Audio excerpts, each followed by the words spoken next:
اس نے کہا باقی تمہارے مسکراہٹ کے ہیں، تمہارے ہمت کے ہیں۔ انوشا کے چہرے پر حیرت کے ساتھ نرمی آ گئی اور اس کی آنکھوں میں پہلی بار خوشی کی چمک لہرائی۔ وہ شخص تھوڑی دیر وہیں کھڑا رہا جیسے دل کچھ کہہ رہا ہو مگر الفاظ نہیں بن پا رہے۔ پھر اس نے اپنی گاڑی کی طرف قدم بڑھائے لیکن اس کے قدم رک گئے، جیسے دل نے کہہ دیا ہو کہ یہ بچی معمولی نہیں ہے، اس کے اندر کوئی راز چھپا ہے۔ وہ مڑا اور دوبارہ انوشا کے پاس آیا، پوچھا بیٹی تم یہاں اکیلی رہتی ہو؟ انوشا نے سر جھکا کر ہاں میں جواب دیا اور کہا مجھے اپنے گھر کا کچھ یاد نہیں، بس اتنا پتہ ہے کہ میں چھوٹی تھی جب یہاں آ گئی تھی۔ اس شخص کے دل پر جیسے کسی نے چوٹ ماری ہو۔ اس نے ایک گہرا سانس لیا اور آہستہ سے کہا اگر تم چاہو تو میرے ساتھ چل سکتی ہو، تمہیں کسی چیز کی کمی نہیں ہوگی۔ مگر انوشا خاموش رہی، اس کی آنکھوں میں خوف بھی تھا اور سوال بھی۔ وہ نہیں جانتی تھی کہ قسمت اس کے لیے کیا لکھنے والی ہے۔ انوشا نے سر جھکائے خاموشی اختیار کر لی۔ اس کے دل میں ایک عجیب سا طوفان پربا تھا۔ ایک طرف بھوک، غربت اور تنہائی تھی تو دوسری طرف ایک اجنبی آدمی کی پیشکش جو اس کے لیے کسی خواب سے کم نہ تھی۔ مگر اس کے اندر ایک خوف بھی تھا کہ کہیں یہ دھوکہ نہ ہو۔ وہ آہستہ سے بولی صاحب آپ کون ہیں؟ اس نے نرم لہجے میں کہا میرا نام ہارون ہے، میں یہاں کے ایک بزنس گروپ کا مالک ہوں۔ انوشا نے حیرت سے کہا اتنے بڑے آدمی نے مجھ سے جوتے پالش کیوں کروائے؟ ہارون نے آسمان کی طرف دیکھا اور بولا شاید اس کے لیے زندگی نے مجھے دکھایا ہے کہ اصل سکون پیسے میں نہیں بلکہ احساس میں ہے۔ اس کے دل میں ایک بھولا بسرا چہرہ ابھر آیا، ایک ننھی سی بچی جو برسوں پہلے ایک حادثے میں کھو گئی تھی۔ اس کا چہرہ انوشا سے بہت ملتا جلتا تھا۔ وہ کچھ دیر خاموش کھڑا رہا پھر بولا انوشا اگر تم چاہو تو میرے ساتھ میرے گھر چل سکتی ہو، میں تمہیں پڑھاؤں گا، تمہیں نیا لباس دوں گا اور تمہاری زندگی بدل دوں گا۔ انوشا نے اپنے ہاتھوں میں پالش کا ڈبہ دیکھا اور دھیرے سے کہا صاحب میں ہر کسی پر یقین نہیں کرتی کیونکہ اکثر وعدے جھوٹے نکلے ہیں۔ ہارون کے چہرے پر درد کی لکیر کھینچ گئی۔ وہ بولا بیٹی میں تم سے وعدہ کرتا ہوں تمہیں کبھی دکھ نہیں دوں گا، تمہیں وہ سب کچھ دوں گا جو تمہیں ملنا چاہیے تھا۔ انوشا کی آنکھوں سے آنسو بہہ نکلے۔ اس نے پہلی بار محسوس کیا کہ کوئی اس کی بات سن رہا ہے، کوئی اس کے وجود کو اہمیت دے رہا ہے۔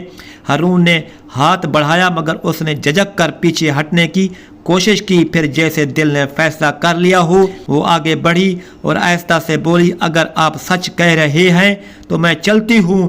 ہارون کی آنکھوں میں نمی تھی۔ وہ بولا آؤ بیٹی میری گاڑی میں بیٹھ جاؤ۔ گاڑی چلی تو انوشا نے شیشے سے باہر دیکھا، اسٹیشن دور ہوتا جا رہا تھا جیسے اس کی پرانی زندگی پیچھے رہ گئی ہو اور ایک نیا سفر شروع ہونے والا ہو۔ گاڑی ایک بڑے گھر کے سامنے رکی۔ انوشا نے حیرت سے آس پاس دیکھا، اتنا خوبصورت گھر اس نے کبھی خواب میں بھی نہیں سوچا تھا۔ گیٹ کے اندر داخل ہوتے ہی نوکرانیوں نے سلام کیا مگر انوشا کے قدم کانپ رہے تھے۔ ہارون نے نرمی سے کہا ڈرو نہیں، یہ اب تمہارا گھر ہے۔ وہ آہستہ سے بولی مگر میں تو ایک جوتے پالش کرنے والی لڑکی ہوں۔ اس نے جواب دیا نہیں انوشا اب تم وہ لڑکی نہیں، اب تم ایک نئی کہانی کی شروعات ہو جسے قسمت نے خود لکھا ہے۔ انوشا کی آنکھوں میں آنسو تیرنے لگے، دل میں ایک عجیب سا سکون اترنے لگا جیسے برسوں بعد زندگی نے اس کے زخموں پر مرہم رکھ دیا ہو۔ مگر اسے یہ اندازہ نہیں تھا کہ اس نئے گھر میں اس کی قسمت کا ایک نیا امتحان اس کا انتظار کر رہا ہے۔ رات کی ہوا نرم تھی، چاند اپنے پورے حسن کے ساتھ آسمان پر چمک رہا تھا۔ انوشا اپنے نئے کمرے کی کھڑکی کے پاس بیٹھی تھی۔ وہ سفید پردوں سے جھانکتی روشنی میں اپنے ہاتھوں کو دیکھ رہی تھی جن ہاتھوں نے برسوں جوتے پالش کیے تھے آج وہ نرم بستر پر رکھے تھے۔ دل میں ایک سوال تھا، کیا واقعی قسمت بدل جاتی ہے یا یہ سب ایک خواب ہے؟ اسی سوچ میں ڈوبی تھی کہ دروازہ آہستہ سے کھلا۔ ہارون اندر آیا، اس کے ہاتھ میں ایک پرانا فریم تھا۔ اس نے کہا انوشا میں تمہیں کچھ دکھانا چاہتا ہوں۔ وہ فریم اس کے ہاتھ میں دیتے ہوئے بولا یہ میری بیٹی کی تصویر ہے جو برسوں پہلے کھو گئی تھی۔ انوشا نے تصویر پر نظر ڈالی تو اس کے دل کی دھڑکن رک سی گئی۔ وہ بچی بالکل اس جیسی تھی، وہ کانپتی ہوئی آواز میں بولی یہ تو میں ہی ہوں۔ ہارون کی آنکھوں سے آنسو بہہ نکلے۔ وہ بولا ہاں انوشا تم ہی ہو میری کھوئی ہوئی بیٹی۔ انوشا کے قدموں تلے زمین نکل گئی، اس کے لبوں سے بے اختیار نکلا ابو، اور وہ دوڑ کر ان کے سینے سے جا لگی۔ برسوں کی دوری، درد اور محرومی اس ایک لمحے میں ختم ہو گئی۔ ہارون کے آنسو اس کے بالوں میں گر رہے تھے۔ وہ بار بار کہہ رہا تھا بیٹی مجھے معاف کر دو، میں نے تمہیں ڈھونڈنے کی ہر کوشش کی مگر زندگی نے تمہیں مجھ سے چھین لیا تھا۔ انوشا کے آنسو ہارون کے آنسو میں مل گئے۔ وہ کہنے لگی ابو میں نے آپ کو ہر رات یاد کیا ہے، میں نے ہر دعا میں آپ کا نام لیا ہے، مگر کبھی یقین نہیں آیا کہ آپ مل جائیں گے۔ ہارون نے اسے مضبوطی سے سینے سے لگایا اور کہا آج کے بعد تم کبھی اکیلی نہیں رہو گی، یہ گھر یہ سب کچھ تمہارا ہے۔ انوشا کی زندگی کا ہر وہ لمحہ ایک خواب کی طرح تھا۔ کل تک جو لڑکی اسٹیشن کے قریب بیٹھ کر جوتے پالش کرتی تھی، آج وہ اپنے باپ کے بازو میں سکون پا چکی تھی۔ صبح جب سورج طلوع ہوا تو انوشا نے کھڑکی سے باہر دیکھا، روشنی پھیل رہی تھی جیسے اس کی قسمت میں بھی نیا سورج طلوع ہو گیا ہو۔ اس نے آسمان کی طرف دیکھا اور ایسا سے کہا شکر ہے اے رب تو نے میری زندگی کو بکھرنے نہیں دیا بلکہ مجھے وہ پیار لوٹا دیا جس کی کمی نے میری روح کو رلایا تھا۔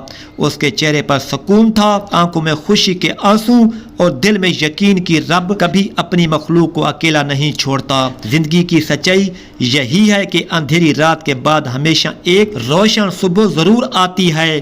وقت گزرتا گیا، وہی معصوم بچی اب جوان ہو چکی تھی۔ زندگی کے دکھوں نے اسے کمزور نہیں کیا بلکہ مضبوط بنا دیا تھا۔ ہارون صاحب جنہوں نے کبھی اسے اسٹیشن سے اٹھا کر اپنے گھر میں رکھا تھا اب اس کے لیے باپ کی طرح تھے۔ انوشا ان کی اکلوتی بیٹی تھی، بیٹی کی طرح گھر میں رہتی پڑھتی کام سیکھتی اور ان کے کاروبار میں ہاتھ بٹاتی۔ دنیا کے لیے وہ ایک یتیم بچی تھی مگر وہ ہارون کے لیے رحمت تھی۔ ایک دن کمپنی میں ایک نیا شخص آیا، احمد فراز، نرم لہجہ، سنجیدہ مزاج اور دل میں دوسروں کے لیے ہمدردی۔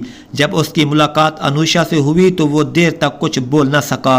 اس نے پہلی بار کسی لڑکی میں غرور کی بجائے وقار دیکھا۔ دونوں کے درمیان بات چیت شروع ہوئی۔ احمد جانتا تھا کہ انوشا کا ماضی کیا ہے مگر اسے اس کی آنکھوں میں روشنی نظر آتی تھی، وہ روشنی جو سچائی سے آتی ہے۔ ایک شام دفتر سے واپسی پر احمد نے کہا انوشا تمہارے چہرے پر کچھ ایسا ہے جو دل کو سکون دیتا ہے۔